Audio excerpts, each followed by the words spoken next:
பொதுவாகவே சனிக்கிழமை ஞாயிற்றுக்கிழமை 2 நாளும் லீவாக இருந்தது அப்படின்னு சொன்னால் நம்ம பயங்கரமாக என்ஜாய் பண்ணிட்டு மறுபடியும் திங்கட்கிழமை வரப்போ ரொம்பவே சோர்ந்து போயிட்டு ஸ்கூலுக்கு காலேஜுக்கு ஆஃபீஸ்க்குலாம் வந்துட்டு போவோம். இப்போ நிறைய பேர்த்துக்கு வந்து பார்த்தீங்கன்னா மறுபடியும் திங்கட்கிழமை நம்மளோட வேலையை பார்க்கறதுக்கு ரொம்ப கஷ்டமாக இருக்கும். இதில் பல பேர் வந்து பார்த்தீங்கன்னா சரி வேற வழியில் நம்ம போய் தான் ஆகணும், நம்மளோட வேலையை நம்ம பண்ணி தான் ஆகணும் அப்படின்னு முடிவு பண்ணிட்டு போவாங்க. ஆனால் அதில் சில பேர் வந்து பார்த்தீங்கன்னா எனக்கு வயிறு வலிக்குது, எனக்கு காய்ச்சலாக இருக்குது அப்படின்னு சொல்லி அந்த திங்கட்கிழமையும் சேர்த்து லீவ் போடுவாங்க. நான் ஏன் இதை சொல்கிறேன் அப்படின்னு பார்த்தீங்கன்னா இன்னைக்கு நம்ம பார்க்க போற இந்த கேஸ்ல வந்துட்டு ஒருத்தங்களுக்கு திங்கட்கிழமை பிடிக்கல. ஆனா அவங்களுக்கு அந்த திங்கட்கிழமை பிடிக்கல அப்படின்றதுக்காக பயங்கர மோசமான எக்ஸ்ட்ரீமான ஒரு விஷயத்த பண்ணியிருக்காங்க. 16 வயசான ஒரு பொண்ணுக்கு திங்கட்கிழமை பிடிக்காம ஸ்கூலுக்கு போக பிடிக்காம ரொம்பவே மோசமான ஒரு விஷயத்த பண்ணியிருக்காங்க. அப்படி என்ன பண்ணியிருக்காங்க அப்படின்னு பார்த்தீங்கன்னா துப்பாக்கி எடுத்து வச்சு ஸ்கூலுக்குள்ள இருக்கிறவங்க அத்தனை பேருமே சரமாரியா சுட்டிருக்காங்க. சரி, இந்த கேஸ்ல அப்படி என்ன நடந்துச்சு அப்படிங்கறத பார்க்கலாம். இங்க நம்ம கிரைம் ஹாரர் மிஸ்ட்ரி அப்படின்னு சொல்லி நம்மளை சுத்தி நடக்கக்கூடிய பல விஷயங்களை பத்தி பேசிட்டு இருக்கோம். நம்மளோட வீடியோஸ்ல உங்களுக்கு பிடிச்சிருந்தது அப்படின்னு சொன்னா மறக்காம லைக் பண்ணுங்க, நம்மளோட சேனலுக்கு சப்போர்ட் பண்ணி சப்ஸ்கிரைப் பண்ணுங்க. ஹலோ ஃப்ரெண்ட்ஸ், நான் உங்க சாமி. Welcome to this party.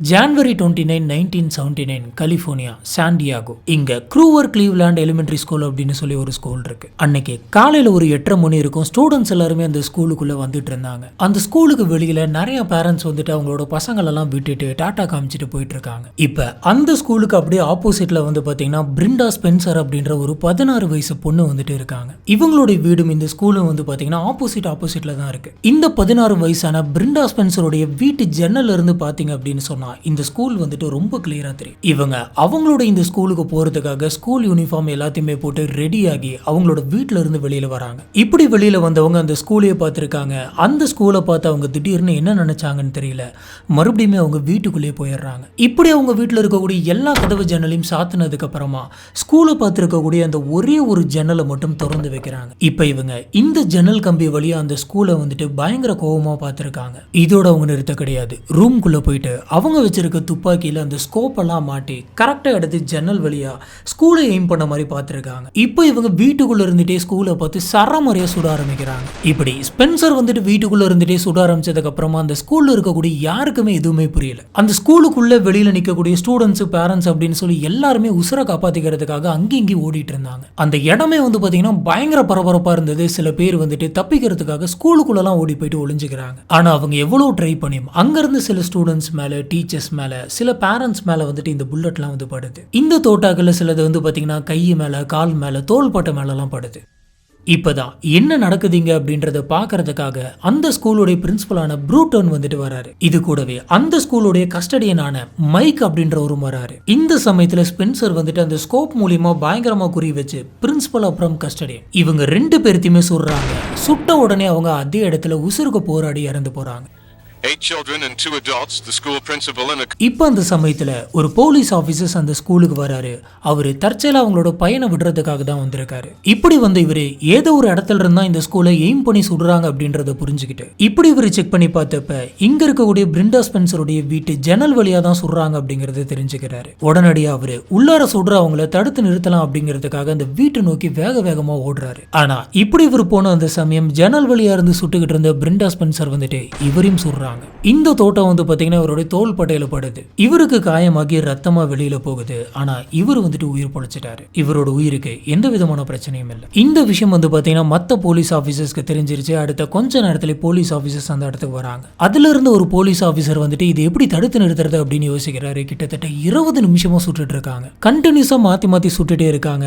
இது அந்த ஆபீசர் பார்த்துட்டு புத்திசாலித்தனமா ஒரு விஷயத்த பண்றாரு. அது என்னன்னா பக்கத்துல வந்துட்டு குப்பையெல்லாம் கொட்டக்கூடிய ஒரு ட்ரக் இருந்திருக்கு. இந்த ஆபீசர் அந்த ட்ரக்கை ஓட்டிட்டு வந்து இந்த வீட்டுக்கும் ஸ்கூலுக்கும் இடையில வந்துட்டு நிறுத்துறாரு. ஏன் அவர் இந்த மாதிரி நிறுத்துறாரு அப்படின்னு பாத்தீங்கன்னா இந்த வீட்டுக்குள்ள இருக்கிற அந்த ஜன்னல் வழியா தான் எய்ம் பண்ணி இந்த ஸ்கூல்ல இருக்கவங்கள சுட்டுட்டு இருக்காங்க. இப்ப அவங்களோட வியூவை டிஸ்டர்ப் பண்ற மாதிரி இந்த ட்ரக்கை கொண்டாந்து நிறுத்திட்டா இவங்களுக்கு ஸ்கூல் தெரியாது. இதுக்கப்புறம் அந்த ஸ்கூலுக்குள்ள இருக்கிறவங்க எல்லாத்தையுமே சேஃபான ஒரு பிளேஸ்க்கு கொண்டு போயிடலாம் அப்படின்னு முடிவு பண்ணி தான் இந்த மாதிரி அந்த குப்பை ட்ரக் எடுத்துட்டு வந்து இந்த ஜன்னலுக்கு நடுவில் நிறுத்தி இருக்காரு. அதுக்கப்புறமும் சுட்டுக்கிட்டு இருந்த பிரிண்டா ஸ்பென்சர் ஒரு கட்டத்துல அவங்க சுடுறதை ஸ்டாப் பண்றாங்க. அந்த ட்ரக்கை ஓட்டிட்டு போன போலீஸ் ஆபீசர்ஸ் வந்துட்டு இன்னொரு பக்கமா அம்மா எகிரி குதிச்சு உள்ள இருக்கக்கூடிய பசங்க எல்லாத்தையுமே கொண்டு போயிட்டு சேஃபான ஒரு இடத்துக்கு கூட்டிட்டு போயிட்டு விடுறாங்க. அதுவும் அவங்கள மறைச்ச மாதிரி லைன் பை லைனா டக்கு டக்குன்னு கூட்டிட்டு போயிட்டு இருக்காங்க. இப்ப அந்த ஸ்கூலுக்குள்ள இருக்கக்கூடிய டீச்சர்ஸ், பேரண்ட்ஸ், ஸ்டூடெண்ட்ஸ் எல்லாத்தையுமே சேஃப் கார்ட் பண்ணதுக்கு அப்புறமா போலீஸ் ஆபீசர்ஸ் அத்தனை பேரும் இந்த பிரிண்டா ஸ்பென்சருடைய வீட்டை சுத்தி வளைக்கிறாங்க. அதே மாதிரி போலீஸ் ஆபீசர்ஸ் பிரிண்டா ஸ்பென்சர் சுட்டதை வச்சுட்டு இவங்க ப்ரொஃபஷனலான ஷூட்டர் கிடையாது அப்படிங்கறதையும் கண்டுபிடிக்கிறாங்க. இது வரைக்கும் பாத்தீங்கன்னா பிரின்சிபல் அப்புறம் கஸ்டடியன் 2 பேர் இறந்தே போயிருக்காங்க. மீதி 9 பேருக்கு மேல காயம்பட்டிருக்கு, அதாவது குண்டடிப்பட்டிருக்கு. இதுல இன்னும் பல பேர் பயத்துல அங்கேயே ஓடுனதுனால ஒருத்தங்க மேல ஒருத்தங்க விழுந்து கூட்ட நெரிசல்ல அவங்கள மிதிச்சு அவங்க மேல விழுந்து அப்படின்னு சொல்லி சில காயங்கள் ஏற்பட்டிருக்கு. இப்ப இந்த வீட்டை சுத்தி வளைச்ச போலீஸ் ஆபீசர்ஸ் என்ன பண்ணாங்க அப்படிங்கறத பாக்குறதுக்கு முன்னாடி இந்த பிரிண்டா ஸ்பென்சர் அப்படின்றவங்க யார் அப்படிங்கறத பாத்துறோம். இந்த ஸ்பென்சர் ஏப்ரல் 3, 1962 கலிபோர்னியாவில் பிறக்கிறாங்க. இந்த ஸ்பென்சருக்கு போட்டோகிராஃபி அப்படின்னா ரொம்ப பிடிக்குமா. சின்ன வயசுல இருந்தே நிறைய போட்டோகிராஃப் மேல இவங்களுக்கு ஆர்வம் இருந்திருக்கு. இவங்க இன்னுமே சின்ன பிள்ளையா இருந்த அந்த சமயத்துல சைக்கிள் ஓட்டிட்டு போயிட்டு இருக்கும்போது சடனா அவங்க ஒரு ஆக்சிடென்ட் ஆகி கீழே விழுந்துடுறாங்க. இதுல அவங்களோட தலையில பாத்தீங்கன்னா அடிபட்டுறது. இவங்களை டாக்டர்கிட்ட கூட்டிட்டு போயிட்டு காமிச்சிருக்காங்க. காட்டினப்ப இவங்களோட தலையில ஒரு நரம்பு விட்டு போயிருக்கு அப்படின்ற மாதிரி சொல்றாங்க. ஆனா அது பெரிய அளவு பாதிப்புலாம் கிடையாது, அது இல்ல அப்படின்னாலுமே நார்மலா தான் இருக்கும் அப்படின்ற மாதிரி சரி பண்றாங்க. இப்படி போய்கிட்டு இருந்த இவங்களோட சின்ன வயசுல தான் ஸ்பென்சருடைய அப்பா அம்மா 2 பேருமே தினம் சண்டை போட்டுக்கிட்டே இருப்பாங்க. இந்த சண்டை ரொம்பவே பெருசா எக்ஸ்ட்ரீமா மாற ஒரு கட்டத்துல ஸ்பென்சருடைய அம்மா இனிமேல என்னால உன் கூட இருக்க முடியாது, நான் உன்னை விட்டுட்டு போறேன் அப்படின்னு சொல்லி டைவர்ஸ் கேட்டுட்டு போறாங்க. இவங்க 2 பேருக்கும் ஒரு கட்டத்துல டைவர்ஸும் கிடைக்குது. டைவர்ஸ் கிடைச்சதுக்கு அப்புறமா நீயே உன் குழந்தைய பாத்துக்க அப்படின்னு சொல்லி ஸ்பென்சரை அவங்க அப்பா கிட்டே விட்டுட்டு போயிடுறாங்க. இதுக்கப்புறமா ஸ்பென்சரை அவங்க அப்பா தான் பாத்துக்கிறாரு அப்படின்னு சொல்லி எல்லாருமே சொல்றாங்க. ஆனா அவங்க அப்பா ஸ்பென்சரை ஒழுங்காவே பாத்துக்கிறது இல்ல. ஸ்பென்சர் என்ன பண்றாங்க, டெய்லி அவங்க சாப்பிட்டாங்களா இல்லையா, என்னென்னலாம் அவங்களோட லைஃப்ல போயிட்டு இருக்கு அப்படின்ற எதை பத்தியுமே அவருக்கு கவலை இல்லை. அவரு எந்நேரம் பார்த்தாலும் குடிச்சுக்கிட்டே தான் இருப்பாராம். இவர் எப்பயுமே வீட்டில் இருக்கக்கூடிய தன்னோட பொண்ணான ஸ்பென்சர் கிட்ட பேசவே மாட்டாராம். இதுல ஸ்பென்சரை பத்தி சுத்தி இருக்கிறவங்க என்ன சொல்றாங்க அப்படின்னு பாத்தீங்கன்னா ஸ்பென்சர் ரொம்ப வித்தியாசமான ஒரு கேரக்டர், ரொம்பவே ப்ராப்ளமேட்டிக்கா தான் இருப்பாங்க. எப்போ பாரு இவங்களை சுத்தி ஏதாச்சும் ஒரு பிரச்சனை பண்ணிக்கிட்டே இருப்பாங்க அப்படின்ற மாதிரி சொல்றாங்க. எப்பயுமே அவங்களோட மைண்ட்ல பாத்தீங்கன்னா ஏதாச்சும் ஒரு வன்முறையாவே இருக்குமா. சில சமயத்துல எல்லாத்துக்கிட்டையுமே ரொம்ப மோசமா நடந்துப்பாங்களாம். அதுவும் போக இவங்களுக்கு போதை பொருள் யூஸ் பண்ற பழக்கமும் இருந்திருக்கு. ஆனா இது எதையுமே ஸ்பென்சருடைய அப்பா கண்டுக்கல. அவங்க பொண்ணு என்ன தப்பு பண்ணாலும் சரி, என்ன பண்ணாலும் சரி, எதையுமே கண்டுக்காமலே விட்டதுனால ஸ்பென்சர் நாளாக மேற்கொண்டு பல தப்புகளை பண்ண ஆரம்பிக்கிறாங்க. ஸ்கூல்ல அவங்க எப்பயுமே ரொம்ப மோசமா இருக்கிறதுனால, விசித்திரமா நடந்துக்கிறதுனால ஸ்கூல்ல இருக்கக்கூடிய மற்ற பிள்ளைங்க எல்லாருமே இவங்களை கிண்டல் பண்ணுவாங்க. இதனால ஸ்பென்சர் எந்த நேரம் பார்த்தாலும் ஒரு விதமான டிப்ரெஷன்லேயே தான் இருப்பாங்களாம். 1978 இந்த சமயத்தில் ஸ்பென்சருக்கு 16 வயசு ஆகுது. இப்போ அவங்க தற்கொலை பண்ணிக்கலாம் அப்படின்லாம் ட்ரை பண்ணியிருக்காங்க. ஆனால் அந்த டைமில் பக்கத்தில் இருக்கிறவங்க எல்லாருமே சேர்ந்து ஸ்பென்சரோட உயிரை காப்பாற்றிடுறாங்க. இந்த மாதிரி ஸ்பென்சர் தற்கொலை பண்ணிக்க ட்ரை பண்ணியிருக்காங்க அப்படின்ற விஷயம் அவங்க அப்பாவுக்கு ரொம்ப நல்லா தெரியும். இருந்தாலும் அவங்க அப்பா இதை பெருசாக கண்டுக்கவே இல்லை. ஏன்னா அவருக்கு ராமடின் ட்ரிங்க்ஸ் பண்ணுறதுக்கே டைம் கரெக்டாக போகுது. இப்போ பேசுறதுக்கு ஆள் இல்லாமல் ஸ்பென்சர் ரொம்ப டிப்ரெஷனுக்குள்ளே போகிறாங்க. எல்லாருக்குமே இருக்கக்கூடிய ஒரு கேள்வி என்ன அப்படின்னு பார்த்தீங்கன்னா, ஸ்பென்சரோட கையில் துப்பாக்கி எப்படி போச்சு? இந்த துப்பாக்கியை ஸ்பென்சர் கிட்ட கொடுத்தது வேற யாருமே இல்ல, அவங்களுடைய அப்பா தான். அதுவும் வீட்டுக்குள்ள எக்கச்சக்கமான தோட்டா லோட் பண்ணி வச்சிருந்திருக்காரு. இந்த ஸ்பென்சர் அந்த ஸ்கூலை பார்த்து சுட்டுட்டு இருந்த அந்த சமயத்துல கூட கண்டினியூஸா அவங்க சுட்டுட்டு தான் இருந்திருக்காங்க. சடனா அவங்களோட துப்பாக்கியில தோட்டாக்கெல்லாம் தீந்து போக அதை இன்னொரு ரூமுக்கு போயிட்டு லோட் பண்ணிட்டு வரலாம் அப்படின்னு சொல்லி உள்ள போயிருக்காங்க. இந்த சமயம் தான் பாத்தீங்கன்னா போலீஸ் ஆபீசர்ஸ் அந்த வீட்டை ரவுண்ட் அப்பே பண்ணிருப்பாங்க. சரி, இப்போ இந்த துப்பாக்கியை பத்தி பார்க்கலாம். ஸ்பென்சருக்கு அவங்க அப்பா ஒரு பிபி கன்னை கிஃப்டா பிரசன்ட் பண்றாங்க. இது எப்படி அப்படின்னு பார்த்தீங்கன்னா, சின்ன வயசில் நம்ம இந்த ஏர் கன்லாம் பார்த்துருப்போம். உள்ளார மஞ்சள் கலரில் குண்டு மாதிரி இருந்திருக்கும்.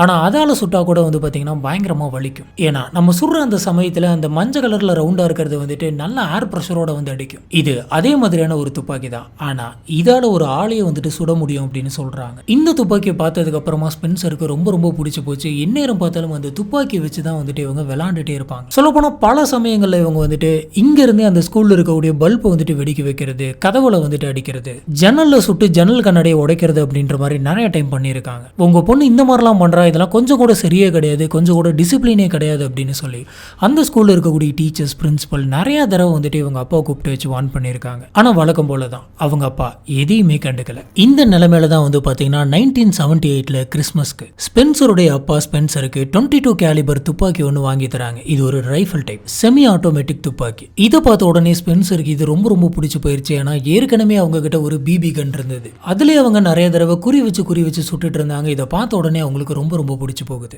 இதுல எக்கச்சக்கமான புல்லட்ஸ் வந்துட்டு மாத்தி லோட் பண்ணி அடிக்கிற மாதிரி இருந்திருக்கு. கிட்டத்தட்ட 500 ரவுண்ட்ஸ் இருக்கும் அப்படின்னு சொல்றாங்க. ஆனா அன்னைக்கு ஸ்பென்சர் இந்த வீட்டுக்குள்ள இருந்து அந்த ஸ்கூலை பார்த்து சுட்டது வெறும் 36 தோட்டா மட்டும்தான். இதுல இருந்து என்ன தெரியுது அப்படின்னு பாத்தீங்கன்னா, அந்த சமயத்துல அவசரத்துல எடுத்து லோட் பண்ணதுனால அவங்க அதிகமா லோட் பண்ணல. ஒருவேளை அவங்க கிட்ட இருக்கக்கூடிய அத்தனை தோட்டாவையும் லோட் பண்ணியிருந்தாங்க அப்படின்னு சொன்னா இன்னுமே பாதிப்பு ரொம்ப அதிகமா இருந்திருக்கும். ஆக்சுவலா ஸ்பென்சர் வந்துட்டு கிறிஸ்மஸ்க்காக அவங்க அப்பா கிட்ட கேட்ட கிஃப்டே வேற. இவங்க அவங்க அப்பா கிட்ட போயிட்டு எனக்கு வீட்டுல இருக்கிறதுக்கு பயங்கரமா போர் அடிக்குது, எனக்கு ஒரு FM ரேடியோ வாங்கி தாங்க அப்படின்னு கேட்டிருக்காங்க. இதை கேட்ட அவங்க அப்பாவும் உனக்கு FM ரேடியோ வேணுமா, சரி நான் வாங்கி தரேன் அப்படின்னு சொல்லியிருக்காங்க. இப்போ ஸ்பென்சருடைய அப்பா வந்துட்டு ஸ்பென்சருக்கு வாங்கிட்டு வந்து தராங்க.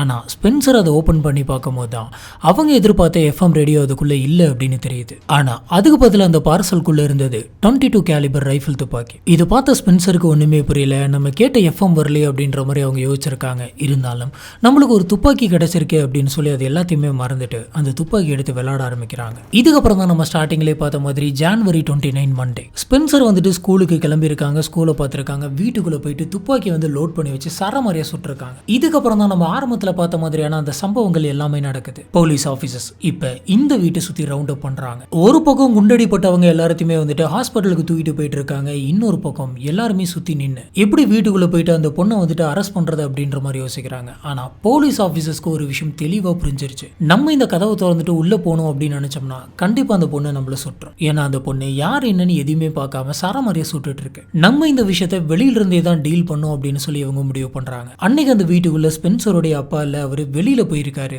அந்த வீட்டுக்குள்ள ஸ்பென்சர் மட்டும் தான் தனியா இருக்காங்க அப்படின்ற விஷயத்தையும் வெளியில இருக்கக்கூடிய போலீஸ் ஆபீசர்ஸ் அத்தனை பேருமே கண்டுபிடிக்கிறாங்க. இப்ப அந்த வீட்டுக்குள்ள இருக்கக்கூடிய போன் நம்பரை கண்டுபிடிச்ச போலீஸ் ஆபீசர்ஸ் வீட்டுக்கு வெளியில இருந்துகிட்டே வீட்டுக்குள்ள இருக்கக்கூடிய ஸ்பென்சருக்கு கால் பண்ணிருக்காங்க. ஸ்பென்சர் வீட்டுக்குள்ள இருந்த அந்த சமயத்துல சடனா வீட்டுக்குள்ள போன் அடிக்கிறது இவங்க நோட் பண்றாங்க. ஆனா இவங்க அந்த போன் கால் அட்டென்ட் பண்ணல. போலீஸ் ஆபீசர்ஸ் மறுபடியும் உங்களுக்கு போன் பண்ணிக்கிட்டே இருக்காங்க. ஒரு கட்டத்துல இந்த பிரிண்டா ஸ்பென்சர் வந்துட்டு அந்த போன் கால் எடுக்கிறாங்க.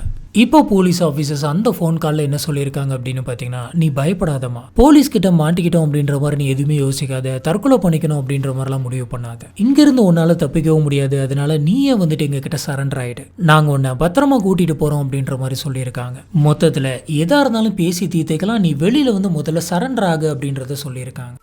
இதுக்கு ஸ்பென்சர் என்ன சொல்றாங்க அப்படின்னு பாத்தீங்கன்னா, எப்படி இருந்தாலும் என்ன நீங்க அரெஸ்ட் பண்ணிடுவீங்க அப்படிங்கிறது எனக்கு தெரியும், எனக்கு கொஞ்சம் டைம் தாங்க, நானே வந்து உங்ககிட்ட சரண்டர் ஆயிடுறேன், ஆனா இப்போ எனக்கு கொஞ்சம் பசிக்குது, எனக்கு இப்ப சாப்பிட்றதுக்கு பீஸாவும் பர்கரும் வேணும் அப்படின்ற மாதிரி கேட்டிருக்காங்க. இதனால போலீஸ் ஆபீசர்ஸும் ஸ்பென்சர் கேட்ட அந்த பீஸா பர்கர் எல்லாத்தையுமே வாங்கிட்டு வந்து கதவு கிட்ட வந்து வச்சிருக்காங்க. ஸ்பென்சர் கதவு கிட்ட வச்சு அந்த ரெண்டுத்தையுமே எடுத்து வச்சு நல்லா சாப்பிட்டுருக்காங்க. சாப்பிட்டு முடிச்சதுக்கு அப்புறமா நான் கொஞ்சம் தூங்குறேன், தூங்கி எந்திரிச்சு வந்து நானே உங்ககிட்ட சரண்டர் ஆயிடுறேன் அப்படின்னு சொல்லிட்டு அந்த வீட்டுக்குள்ள இருக்கக்கூடிய ஒரு ரூம்ல போயிட்டு நல்லா தூங்குறாங்க. இவங்க அந்த வீட்டுக்குள்ள எவ்வளவு மணி நேரம் தூங்கியிருக்காங்க அப்படின்னு பாத்தீங்கன்னா கிட்டத்தட்ட 6 மணி நேரம் தூங்கியிருக்காங்க. போலீஸ் ஆபீசர்ஸும் ஃபோர்ஸா வீட்டுக்குள்ள போகாம அந்த பொண்ணு வெளியில வர வரைக்குமே, அதாவது தூங்கி எந்திரிக்கிற வரைக்குமே சுத்தி அமைதியா நின்று இருக்காங்க. பிரெண்டா ஸ்பென்சர் 6 மணி நேரம் நல்லா தூங்கிட்டு கரெக்டா 2:30 மணி போல வெளியில வராங்க. வெளியில வந்த இவங்க அவங்களுடைய துப்பாக்கியை கொடுத்துட்டு என்ன அரெஸ்ட் பண்ணிக்கோங்க அப்படின்னு சொல்லி சரண்டர் ஆகுறாங்க. இப்ப போலீஸ் ஆபீசர் ஸ்பென்சர் அரெஸ்ட் பண்ணி கூட்டிட்டு போறாங்க. அங்க நிறைய பிரஸ் பீப்புள்ஸ் வந்துட்டு இந்த நியூஸ் கேள்விப்பட்டு முதல்ல வந்துடுறாங்க. இந்த ஸ்பென்சர் வந்துட்டு அரெஸ்ட் பண்ணி கூட்டிட்டு போயிட்டு இருக்கிற அந்த சமயத்துல அங்க இருக்கக்கூடிய பிரஸ் பீப்புள்ஸ் எல்லாம் வந்துட்டு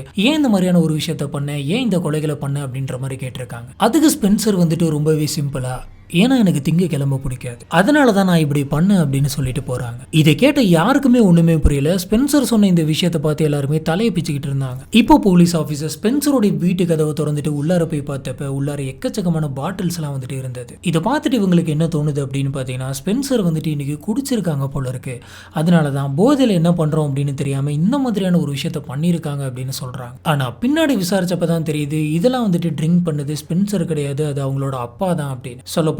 அன்னைக்கு ஸ்பென்சர் வந்துட்டு குடிக்கவே கிடையாது, எந்த விதமான போதை பொருளும் எடுக்க கிடையாது. இப்படி இவங்களை அரெஸ்ட் பண்ணி கூட்டிட்டு போய் இன்வெஸ்டிகேஷன் பண்ண ஆரம்பிச்சப்ப போலீஸ் ஆபீசர்ஸ் இவங்களை பார்த்து கேட்ட முதல் கேள்வி, உன்னோட கையில துப்பாக்கி எப்படி வந்துச்சு, இத்தனை தோட்டாக்கள் எப்படி உங்ககிட்ட கிடைச்சது அப்படிங்கிறது. இதுக்கு ஸ்பென்சர் வந்துட்டு, நான் என்னோட அப்பா கிட்ட ஒரு FM ரேடியோ தான் கேட்டேன், ஆனா என்னோட அப்பா தான் எனக்கு இதை வாங்கிட்டு வந்து தந்தாரு அப்படின்னு சொல்லி நடந்தது எல்லாத்தையுமே சொல்றாங்க. இந்த இன்வெஸ்டிகேஷன்ல ஸ்பென்சர் அவங்க அப்பாவை பத்தி இன்னும் நிறைய விஷயங்கள் சொன்னாங்க. எங்க அப்பா எப்ப பாரு குடிச்சுக்கிட்டே தான் இருப்பாரு, அவர் என்ன குடிச்சிட்டு பெல்ட் போட்டு பயங்கரமா திட்டுவாரு, அடிப்பாரு. நான் தினம் வந்து பாத்தீங்கன்னா அவர் கூடயே தான் இருந்தேன். அவர் இருக்கிறதுனால வீட்டுல என்னால ஒழுங்கா தூங்க கூட முடியல. என்னை அவர் நிறைய சித்திரவதை பண்ணியிருக்காரு, என்கிட்ட பாலியல் ரீதியா நிறைய தொந்தரவுலாம் கொடுத்திருக்காரு. இதெல்லாம் என்னால கொஞ்சம் கூட தாங்கிக்க முடியல. இப்படி இருக்கிறப்பதான் நான் வெளியில ஒரு இடத்துக்கு போனேன். அங்கே இந்த எஃப்எம் ரேடியோ பார்த்தேன். எஃப்எம் ரேடியோவில் நிறைய பேர் பேசிகிட்டு இருந்தாங்க, பாட்டு போட்டாங்க. எனக்கு அது ரொம்பவே பிடிச்சிருந்தது.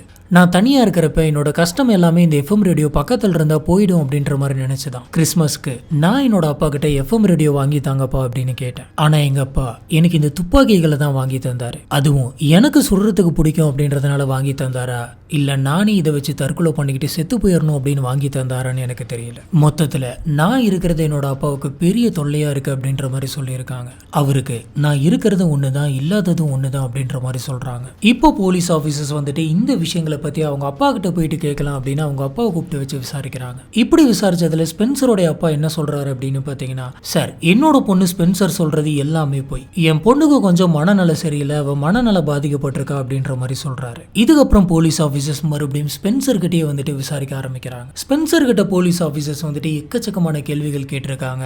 ஆனா எல்லாத்துக்குமே இவங்க ரொம்பவே அமைதியா கூலா பதில் சொல்லியிருக்காங்க. போலீஸ் ஆபீசர்ஸ் கடைசியா எதுக்காக ஸ்கூலை பார்த்து சுட்ட அப்படின்னு கேட்கறாங்க. அதுக்கு இவங்க ரொம்பவே அசால்ட்டா முன்னாடி சொன்ன மாதிரி ஐ டோன்ட் லைக் மண்டே, எனக்கு மண்டே பிடிக்காது அப்படின்னு சொல்லியிருக்காங்க. இதை கேட்ட போலீஸ் ஆபீசர்ஸ் வந்துட்டு எதனால சம்பந்தமே இல்லாம பேசிட்டு இருக்க, நாங்க என்ன கேட்டா நீ என்ன சொல்ற அப்படின்ற மாதிரி பேசியிருக்காங்க. இது ஒரு சின்ன பொண்ணு அப்படிங்கிறதுனால மேக்சிமம் துருவிலாம் விசாரிக்க முடியாது அப்படின்னு சொல்லி போலீஸ் ஆபீசர்ஸ் ரொம்பவே லிமிட்டடா தான் வந்துட்டு விசாரிச்சிருக்காங்க. இப்போ போலீஸ் ஆபீசர்ஸ் ஸ்பென்சருடைய ஃப்ரெண்ட்ஸ் கிட்ட விசாரிச்சிருக்காங்க. இப்படி விசாரிச்சப்ப அவங்க கிட்ட இருந்து இவங்களுக்கு சில விஷயங்கள் தெரிய வருது. அது என்னன்னா, கரெக்டா இந்த துப்பாக்கி சூடு நடக்கிறதுக்கு ஒரு வாரத்துக்கு முன்னாடி ஸ்பென்சர் அவளோட ஃப்ரெண்ட்ஸுங்க கிட்டலாம் ஒரு நாள் நான் கண்டிப்பா டிவியில நியூஸ் பேப்பர்லாம் வருவேன் அப்படின்னு சொல்லியிருக்காங்க. இதை ஒரு தடவை கிடையாது, பலமுறை அவங்களோட ஃப்ரெண்ட்ஸுங்க கிட்டலாம் வந்துட்டு இதை ரிப்பீட்டடா சொல்லிக்கிட்டே இருந்திருக்காங்க. இதை கேட்டு சுத்தி இருந்தவங்க எல்லாருக்குமே பயமா இருந்திருக்கு. ஏன்னா ஸ்பென்சர் ஏற்கனவே கொஞ்சம் வித்தியாசமான ஒரு பொண்ணு, எந்த நேரம் என்ன பண்ணுவாங்கன்னு தெரியாது, பயங்கர மோசமா நடந்துப்பாங்க. இப்படி இருக்கிறப்ப நம்ம டிவியில நியூஸ் பேப்பர்லாம் வரப்போறோம் அப்படின்னு சொல்லி இவ சொல்லிக்கிட்டே இருக்கா. கண்டிப்பா இது நல்ல விஷயத்துக்கா இருக்காது. அப்படின்னா ஸ்பென்சர் வந்துட்டு என்ன பண்ண போறாங்களோ அப்படின்ற மாதிரி யோசிச்சிருக்காங்க. இந்த பயத்துல தான் சுத்தி இருந்தவங்க எல்லாருமே இருந்திருக்காங்க. ஃப்ரெண்ட்ஸு கிட்ட மட்டும் கிடையாது, போலீஸ் ஆஃபீஸர் சுற்றி இருக்கக்கூடிய நெய்பர்ஸ் கிட்டையும் விசாரிச்சிருக்காங்க. விசாரிச்சதுல ஸ்பென்சர் வந்துட்டு கொஞ்சம் மோசமாக தான் எல்லாத்துக்கிட்டையுமே பிஹேவ் பண்ணுவா. அது மட்டும் இல்லாமல் நிறைய போதைப் பொருட்கள்லாம் யூஸ் பண்ணுவா, அதை நாங்களே பார்த்துருக்கோம் அப்படின்ற மாதிரி சொல்லியிருக்காங்க. ஸ்பென்சர் வந்துட்டு அப்பப்போ சின்ன சின்ன பொருட்கள்லாம் திருடவும் செய்வாங்க அப்படின்ற மாதிரியும் சொல்கிறாங்க. இந்த சமயம் இந்த கேஸை கவர் பண்ணுறதுக்காக எக்கச்சக்கமான மீடியா பர்சன்ஸ் வந்திருக்காங்க, டிவி சேனல் சொல்கிறதெல்லாம் வந்திருக்காங்க. எல்லாத்துக்கிட்டையுமே ஸ்பென்சர் சொன்ன ஒரே ஒரு பதில், ஐ டோன்ட் லைக் மண்டே. இதுக்கப்புறமா ஸ்பென்சரை கோர்ட்டு கூட்டிட்டு போயிட்டு ஆஜர் பண்ணுறாங்க. அப்போ கோர்ட்ல ஏமா நீ இந்த மாதிரி பண்ண அப்படின்னு சொல்லி ஜட்ஜு வந்துட்டு இவங்க கிட்ட கேட்டிருக்காங்க. ஏன்னா எனக்கு திங்கக்கிழமை பிடிக்காது அப்படின்ற அதே பதில சொல்லியிருக்காங்க. இதை கேட்ட நீதிபதி வந்துட்டு உனக்கு திங்கக்கிழமை பிடிக்காததுக்கும் இப்படி துப்பாக்கி எடுத்து சரமறைய அந்த ஸ்கூலை சுட்டதுக்கும் என்ன சம்பந்தம்னு கேட்கறாங்க. அதுக்கு ஸ்பென்சர் வந்துட்டு எனக்கு திங்கக்கிழமை நாளே சுத்தமா பிடிக்காது, இது ரொம்பவே போர் ஆரம்பிச்சது, இந்த மண்டேவை சீர பண்ணும் அப்படிங்கிறதுக்காக தான் இந்த மாதிரி சுட்டு பரபரப்பாக்கினேன் அப்படின்னு சொல்றாங்க. இந்த சனிக்கிழமை ஞாயிற்றுக்கிழமை 2 நாளுமே ஸ்கூல் லீவு, எனக்கு பிடிச்ச எல்லாத்தையுமே பண்ணிட்டு நான் ரொம்பவே சந்தோஷமா ஜாலியா இருந்தேன். ஆனா திங்கக்கிழமை மறுபடியும் நான் ஸ்கூலுக்கு போகணும் அப்படிங்கிறது எனக்கு சுத்தமா பிடிக்க கிடையாது. ஸ்கூலுக்கு போனா எக்கச்சக்கமான டெஸ்ட் எழுதுறது படிக்கிறது அப்படின்னு என்னென்னமோ பண்ண வேண்டியது இருக்கு. இது எதுவுமே வந்து பாத்தீங்கன்னா எனக்கு பிடிக்கல, எனக்கு பிடிச்சது எல்லாமே சுடுறது மட்டும்தான், அதனாலதான் நான் சுட்டேன் அப்படின்னு சொல்லி ரொம்ப கூலா சொல்றாங்க. அது மட்டும் இல்லாம ஸ்பென்சர் இன்னொரு விஷயத்த கோர்ட்ல சொல்றாங்க. இதை கேட்ட எல்லாருமே ஆடி போறாங்க. அது என்னன்னா, இந்த ரைஃபிள் துப்பாக்கி எடுத்து எல்லாருமே சுடுறது எனக்கு ரொம்ப சந்தோஷமா இருந்தது.